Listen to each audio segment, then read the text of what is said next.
More than 8,000 people have been rescued a week after Islamist insurgents attacked the northern Mozambican town of Palma.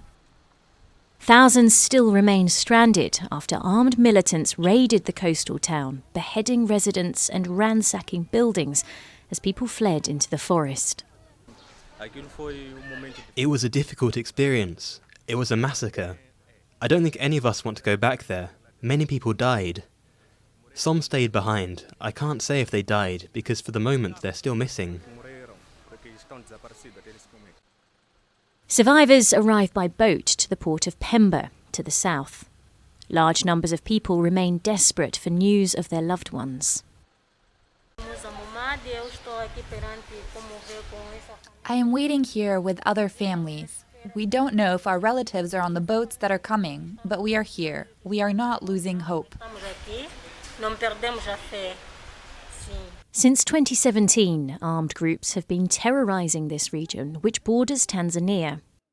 However, attacks have gained momentum over the past year, increasing in number and worsening the humanitarian crisis which blights the north of the country. According to the UN, more than 670,000 people have already fled because of the unrest.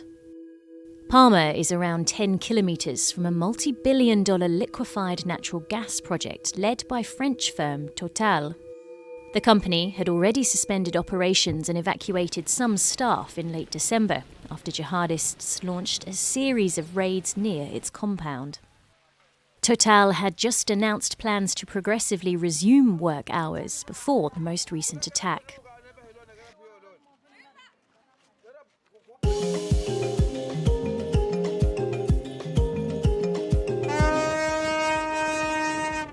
At last, it's on the move. A 200,000-ton container ship stuck in the Suez Canal has finally been freed after blocking the vital trade route for a week. A flotilla of tugboats, excavators dredging up sand, and an international team of almost 200 people mobilised day and night were finally able to free the Ever Given on Wednesday evening. I officially announced the reopening of the Suez Canal to start working on both sides from 6 p.m. today. The blockage, caused after the vessel became wedged diagonally across the canal during a sandstorm, prevented more than 400 heavily laden ships from passing through. 10% of the world's trade passes through this route. For its part, Egypt lost between $12 and $15 million each day while the canal was closed. Abdel Fattah al-Sisi made assurances that Egypt will acquire all the necessary equipment to prevent such an incident from happening again.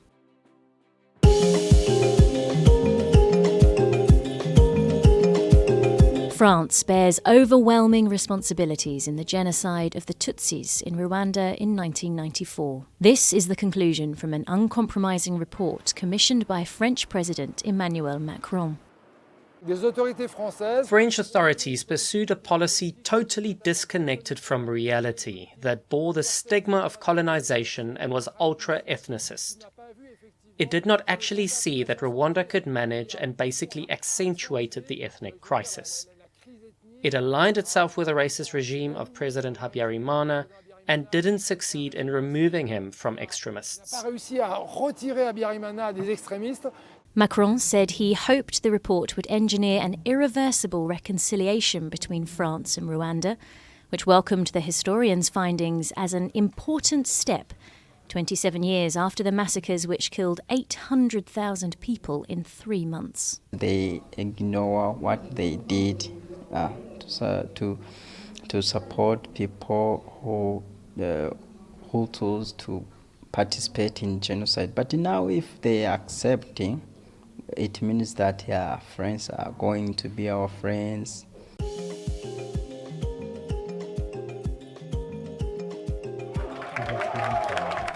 Supporters of former Ivorian President Laurent Gbagbo erupted in cheering after the International Criminal Court on Wednesday upheld his acquittal on charges of crimes against humanity. We say that the whole of Africa has been liberated today. It's the whole of Africa, but especially Ivory Coast. That is why we are going crazy. This day will remain carved in our memories. The prosecution appealed after Gbagbo was acquitted in 2019.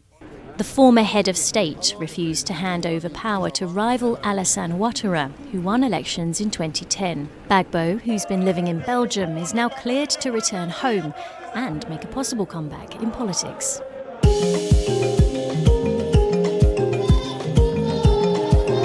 Sarah Obama, the woman former US President Barack Obama used to call Granny, has died in Kenya, aged 99. She was the third wife of the former leader's Kenyan grandfather, but the pair were unrelated by blood. Once a simple countrywoman, she rose to global fame following Obama's election in 2008, and her modest homestead became a tourist attraction. Sarah Obama will be buried on Tuesday, in line with Islamic traditions.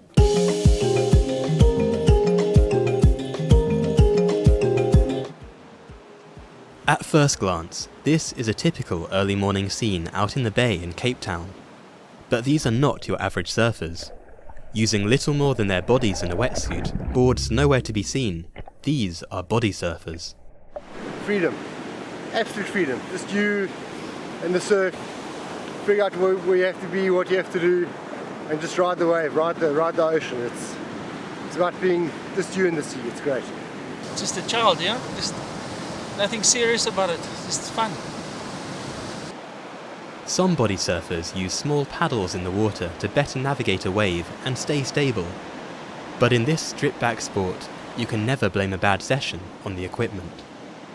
I think it's more about positioning, putting yourself in the right position to catch the wave, and being in the right position on the wave. Yeah. The simplicity of body surfing makes it a good bet for the oldest water gliding sport.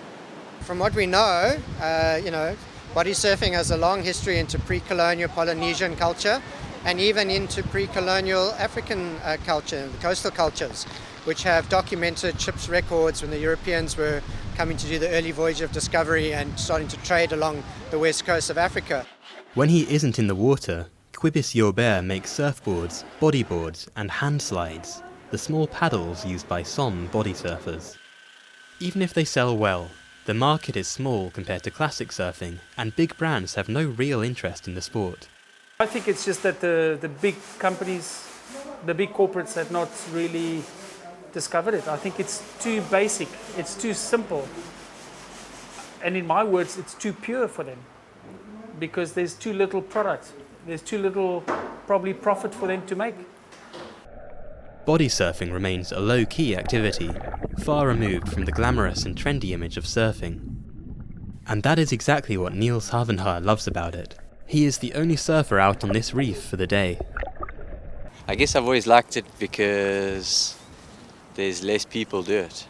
So it's not as crowded. It's easier. And it's safer.